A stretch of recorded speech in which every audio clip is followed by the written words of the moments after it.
Okay, today we are going to look at some additional properties of proportions. So yesterday we looked momentarily at the reciprocal property, and we looked and we saw that if I flipped both ratios, then I got another proportion that was equal. So we're going to do a couple more of those of equivalent proportions.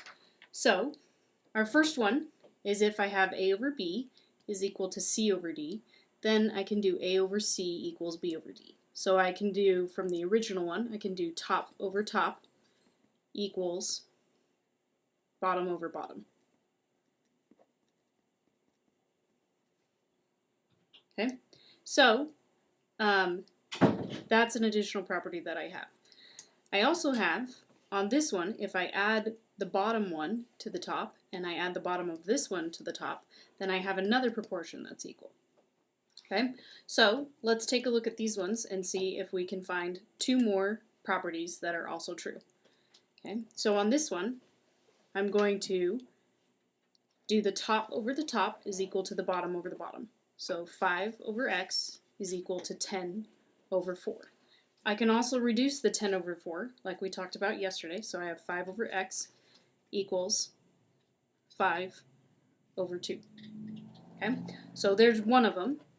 A second one is if I add the denominator to both the tops. So if I do 5 plus 10 over 10 is equal to x plus 4 over 4. So I get 15 over 10 is equal to x plus 4 over 4.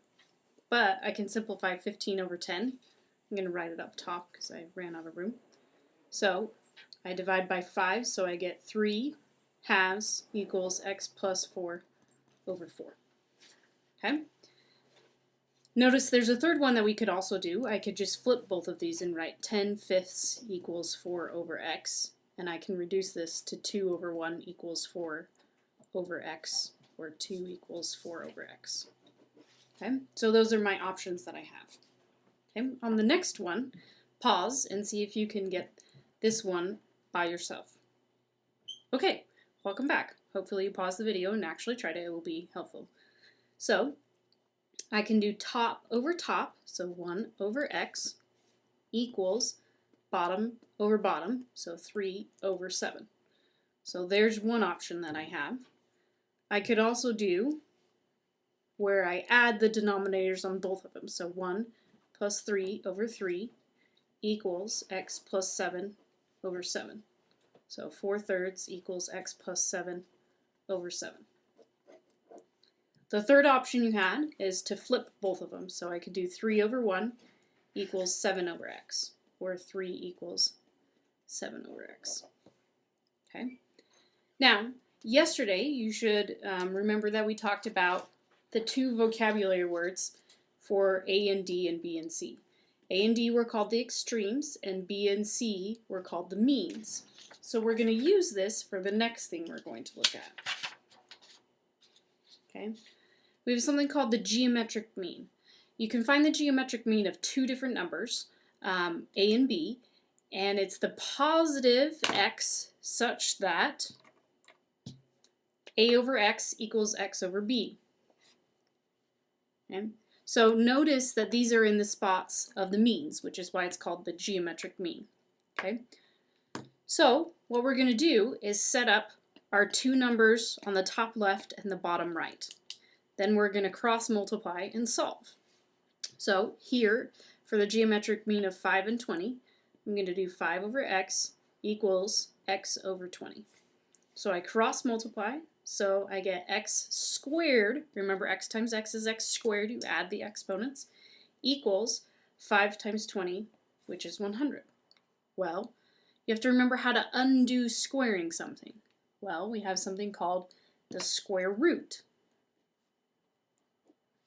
Now typically when you take the square root you need to put plus or minus, but see how it says the positive number x? So I'm just worried about the positive one. So x equals the square root of 100, which is 10. So our geometric mean of 5 and 20 is 10. Okay, let's try the next one. See if you can at least set up the proportion correctly. So pause the video and try it. Okay, let's see if you got it right. So I'm going to set 3 over x equals x over 27. Okay, so when I do that, I multiply, cross multiply to solve. So I have x squared equals 27 times 3, 7 times 3 is 21, carry the 2, 2 times 3 is 6 plus 2 is 81. Okay, so to undo squaring something, we take the square root. Typically you put a plus or minus, but since the geometric mean is just the positive number, I just care about the positive one. So I have x equals, and the square root of 81 is 9. So our geometric mean of 3 and 27 is 9.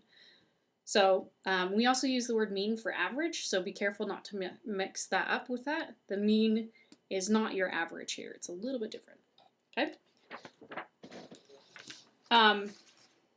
Now, just to remind you, I don't have a problem like this, but if it was something that was not a perfect square root, so for example, if I had the square root of 20, how would you fix this problem? I'm going to put a box so you know it's not related to these two problems. Well, you do your little factor trees, or whatever you called them, and remember to get out of the square root, I need 2 of the same thing.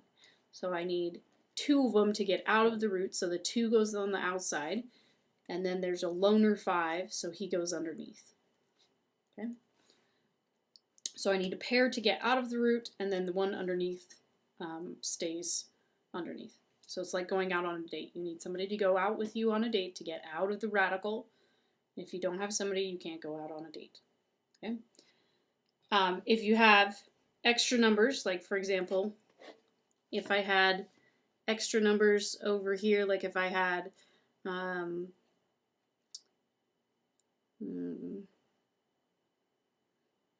do 24. I have 6 and 4. This is 2 and 3, and 2 and 2. So I have a pair of 2's here, a loner 2 and a loner 3. So the 2 comes out, and then underneath, I'm going to keep the 2 and the 3, but I'm going to multiply them. So I have 2 root 6. If I had more numbers on the outside, I would multiply the numbers on the outside as well. Okay? Now, we're going to look a little bit more at one more story problem to help you solidify the story problems. Okay? So, a scale model of Noah's Ark is being made. The dimensions of the model... Buddy, chill. It's okay. The dimensions of the model are 7 feet wide, 5.4 feet high, and 31.6 feet long. Find the dimensions of Noah's Ark if the ratio of the scale to the actual ark is 1 to 14. So you probably want to pull out a calculator, because they're not way nice numbers. Okay. So, if the scale, here is our ratio that we have of 1 to 14. So I'm finding the dimensions for all 3 of these. So I'm going to use 1 over 14 is equal to 7 feet for the model over x, and then I would solve. So I would do x equals 14 times 7 on your calculator, which gives you 98. So this was how many wide it was. So the Noah's Ark was 98 feet wide. So I have 1 over 14 is equal to, the model is 5.4 feet high, okay, over what I want to know, the height of the original Noah's Ark. So I'm going to do 1 times x is x, and then I'm going to do 5.4 times 14, which gives you 75.6 feet, and since the 5.4 went with how high it is, it was 75.6 feet high. Okay. Then our last one, I'm going to set up a proportion again, with 1 over 14 being the ratio from the scale to the ark. So that's going to be equal to 31.6 feet over the length of the actual ark. So I'm going to get x equals 14 times 31.6 gives you 442.4 feet. And this, our last one was long. So our dimensions are going to be 98 feet by 75.6 feet by 442.4 feet. Sometimes you use the dimensions and you just write it, the 1 mark means feet, and then you write the cross in between to show that it's 1 by 1 by 1, or length by width by height, or whichever way. Okay, so there's another example of a story problem. And so remember, you have 3 different ways to represent a proportion, a congruent proportion, from the original proportion that you have.